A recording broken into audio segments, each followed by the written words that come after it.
Did you know that there's one part of our brain that's actually outside of the skull?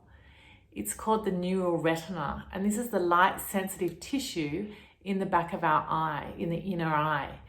And the job of the neural retina is to pick up information from the light, the quality of light and the brightness of light in our environment.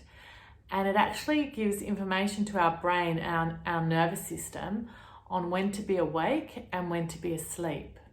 So viewing morning sunlight around the time of sunrise and then viewing sunlight around the time of sunset is fundamental to your body, because this gives information to our brain and to our central nervous system that passes on the information to the rest of the systems of the body. So the digestive system knows when to work, the pancreas knows when to work, the liver knows when to work. So when we're watching the sunrise in the morning, in that light, the yellows are getting brighter and the blues are getting darker. This information is transmitted to the brain, which then sends a pump of cortisol to get the body moving and active. We don't need to be aware of this. The body just perceives it through this neural retina. And even blind people perceive this light information. So this light information goes to the brain, and the brain receives the message and sends the cortisol to get our body going.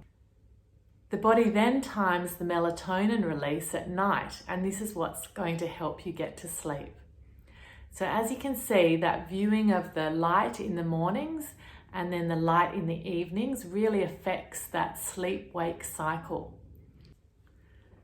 So when our sleep-wake cycle is in the correct rhythm, all of the systems of the body can operate the way they're meant to, including the release of dopamine, the feel-good chemical that helps us to feel optimistic and positive about life, that can improve our well-being and our pursuit of our goals.